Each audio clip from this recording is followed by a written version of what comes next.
Rice भैया जिंदाबाद जिंदाबाद जिंदाबाद। सिवान की जनता जिंदाबाद जिंदाबाद जिंदाबाद। रईस खान जिंदाबाद जिंदाबाद जिंदाबाद।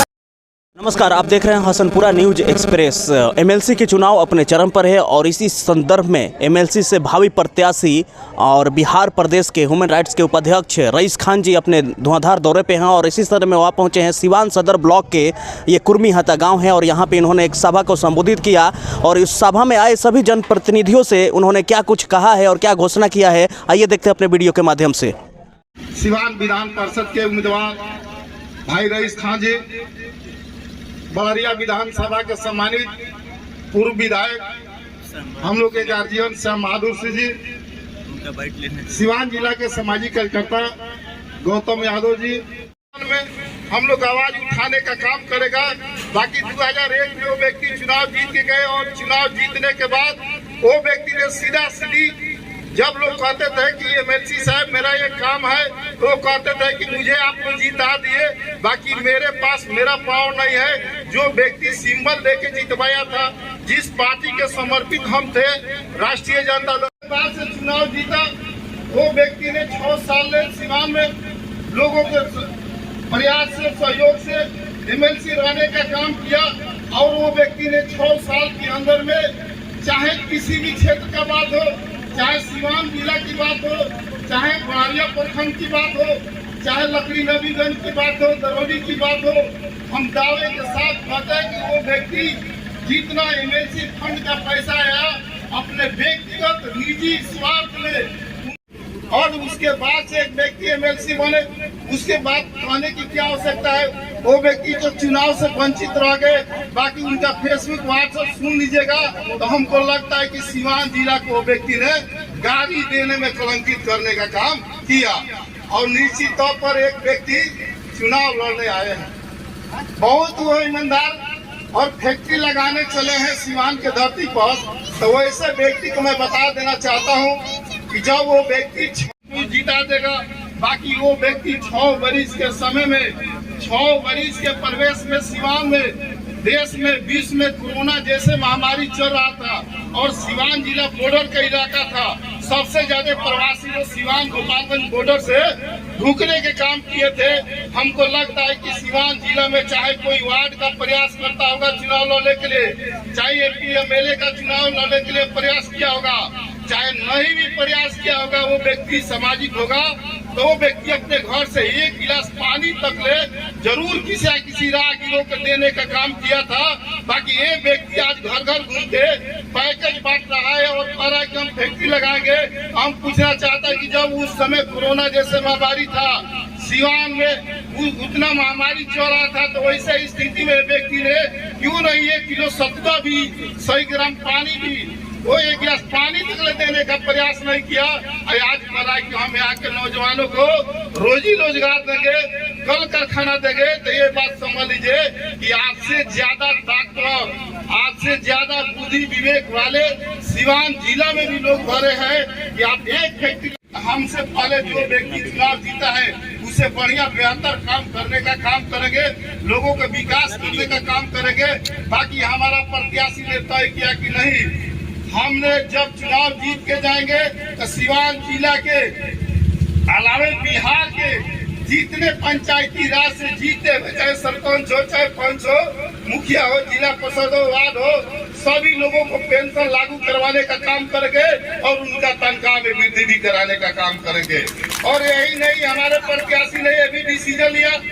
कि ऐसा कोई घटना न घट जाए। अगर कोई भी बात होता है इस घटना को तो कोई रोक नहीं सकता है, बाकी विकट परिस्थिति में अगर इस तरह की घटना घटती है हमारे जनप्रतिनिधि के साथ, तो अपने पेमेंट से 50,000 रुपया 24 घंटा के अंदर में उस परिवार को राहत सहयोग देने का काम करेंगे। और यही नहीं, सिवान जिला में अब तो जनप्रतिनिधि की बात हो गया कि हम मदद करेंगे, बाकी एक पाव व्यवस्था हम लोग कोशिश किया है और वो प्रस्ताव पास किए हैं कि जब हमारे प्रत्याशी चुनाव जीत के जाएंगे, चाहे आपके घर के लड़का हो, चाहे आपके रिश्तेदारी की बात हो, चाहे सिवान जिला के किसी भी कोना के कोई व्यक्ति हो, वही व्यक्ति सरकारी अस्पताल में जाता है जो सबसे गरीब होता है। अगर जो पैसा वाला होता है तो गोरखपुर, दिल्ली, बम्बे भाग जाता है। बाकी जिसके पास पैसा नहीं रहता है तो सरकारी अस्पताल के शरण लेने का काम करता है। वैसे परिस्थिति हो रहा है तो वो तो मिल ही रहा है। बाकी जो दवा नहीं मिलती है, बाकी जो व्यवस्था नहीं है, उस व्यवस्था में जो हमको बाहर से दवा लाने का जरूरत पड़ता है, तो हमारे एमएलसी साहब ने कहे कि मैंने अपने एमएलसी फंड से जितना लगेगा दवा, जो इमरजेंसी में लोग जाएंगे उनको अपने फंड से हम देने का काम करेंगे। मैं निश्चित तौर पर बता देना चाहता हूँ कि यही नहीं, हमारे प्रत्याशी महोदय ने अपने निजी फंड से घोषणा किए हैं कि जो भी व्यक्ति का छोटा ऑपरेशन होगा, छोटा सा ऑपरेशन होगा सिवान में, जिसका ऑपरेशन हो सकता है, उसका आधा पैसा भुगतान चाहे प्राइवेट में कराइएगा तो हम आधा पैसा भुगतान करने का काम करेंगे। अगर जो व्यक्ति का सोच इतना लंबा है, जो व्यक्ति का इतना प्रयास कर रहा है कि हम हर व्यक्ति को मदद करने के लिए, सहयोग करने के लिए काम करेंगे, हमको पूर्ण विश्वास है कि हम लोग जैसे सामाजिक व्यक्ति लगे इनके चुनाव में, और इसलिए लगे कि ये व्यक्ति समाज में जब ग्यासपुर में 500 लड़कों को रख के शिक्षा दीक्षा देते हैं, अपना सब खाना पीना देते हैं, सारी व्यवस्था करते हैं, तो जब इस व्यक्ति को आप पूरे जिला का बागडोर दे दीजिएगा तो हमको लगता है कि सिवान जिला से इतिहास बनता है, बिगड़ता है। तो हमको लगता है कि इस बार के चुनाव में, एमएलसी के चुनाव में जिस तरह आम सभा लगा के लोग से मतदान मांगा जा रहा है, लोग अपने अपने विचार रखने का काम करते हैं। आज तक ले 2001 के बाद से कोई व्यक्ति बता दे, किसी भी क्षेत्र के व्यक्ति बता दे कि कभी कोई एमएलसी के चुनाव लड़ा तो कोई आम सभा लगाकर मीटिंग करके वोट मांगने का साहस नहीं किया। बाकी पहली बार रईस खान जी ने और बड़ाइया के विधायक साहब बहादुर सिंह के नेतृत्व में खुले मंच से सिवान जिला के चारों कोना में खुले मंच से वोट मांगा जा रहा है कि आप हमको मतदान दीजिए, मैं आपको सारी सुविधा देने का काम करूंगा। और मैं विश्वास दिलाना चाहता हूं कि जिस तरह हम लोग सामाजिक काम में पूरे बिहार में प्रथम स्थान प्राप्त किए, उस तरह रईस खान जी का आप एमएलसी बना दीजिए, पूरे बिहार में प्रथम स्थान सिवान में स्थान करने का काम करेंगे। इन्हीं शब्दों के साथ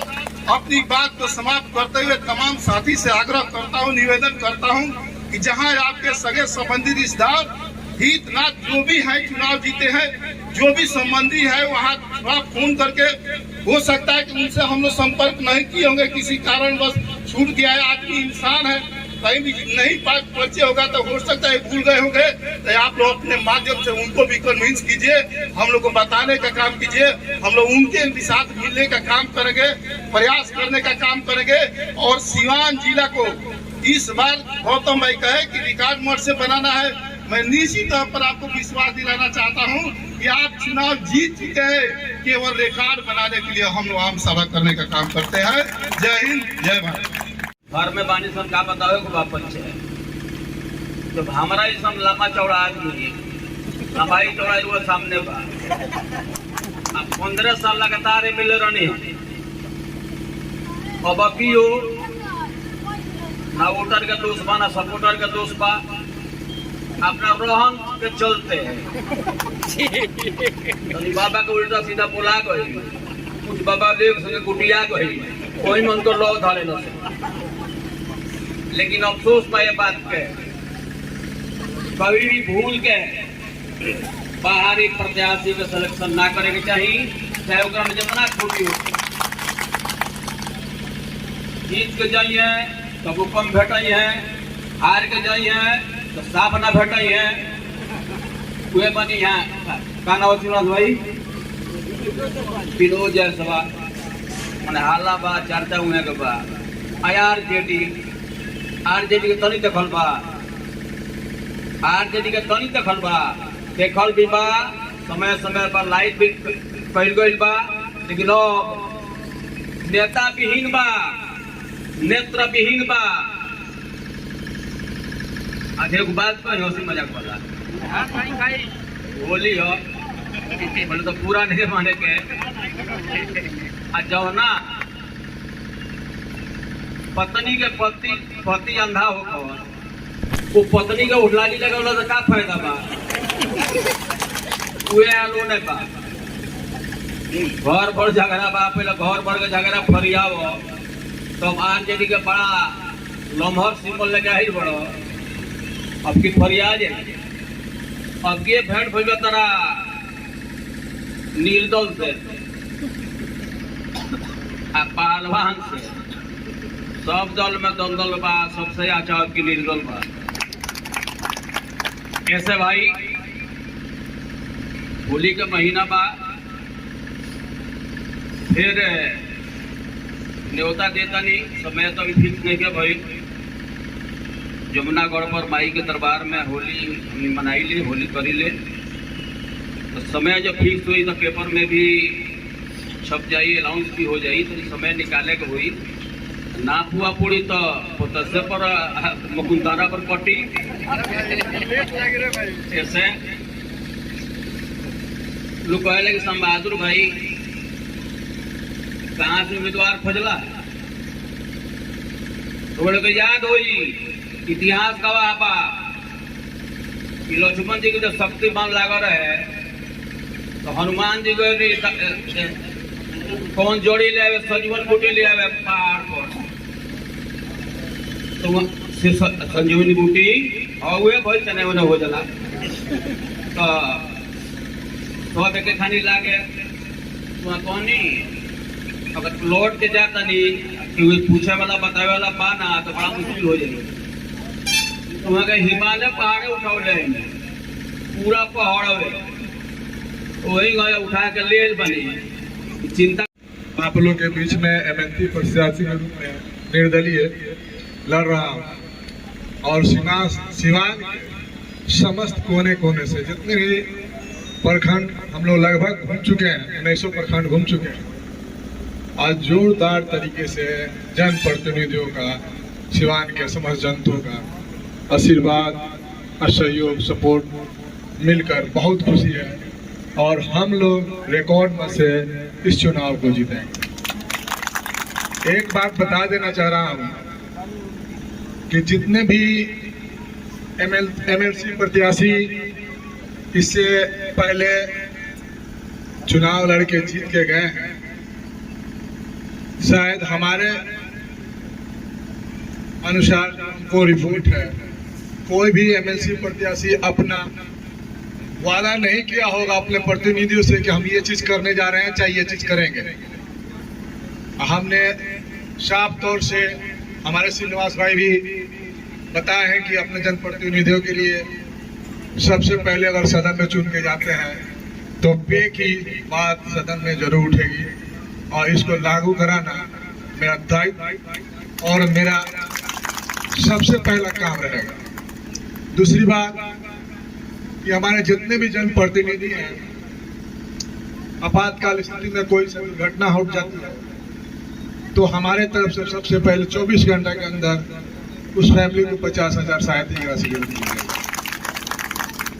तीसरी बात हम लोग कहेंगे, सिवान के जितने भी समस्त जनता जो गरीब परिवार से आते हैं, जो इलाज के लिए सिवान में जाते हैं, सिवान सदर जाते हैं, वहाँ दवाओं की अभाव की कमी रहती है, तो जो भी सरकारी दवा उपलब्ध होती है उसके बाद जो दवा नहीं मिलता है उसको उपलब्ध कराने का काम हम करेंगे, ये वादा करते हैं। और उसको पुरजोर तरीके से सिवान के विकास के लिए, सिवान के समस्त जनप्रतिनिधियों के लिए उनके विचार पर हम खड़ा उतरने की कोशिश करेंगे और जितना वादा हम कर रहे हैं आप लोगों से, जितना जल्दी हो चुनाव के बाद सदन जाने में जो आप लोग के सहयोग से अगर चले जाते हैं तो सबसे पहले ये सब काम पूरा करके आप लोग के बीच में आएंगे। और इसके साथ ज्यादा क्या बोलूं, इस समय मिलेगा फिर हम लोग को दो चार जगह का प्रोग्राम है और आप लोग कभी भी हमारी जरूरत हो तो मेरा नंबर, अपने जितने भी प्रतिनिधि हैं, जितने भी जनप्रतिनिधि हैं, हमारे वार्ड मुखिया, जिला परिषद, सब लोग पास मेरा नंबर है, फोन कर दीजिएगा जितना समय आने में लगेगा। इसी के साथ मैं अपने वाणी को लगाम देता हूँ। जय हिंद, जय भारत।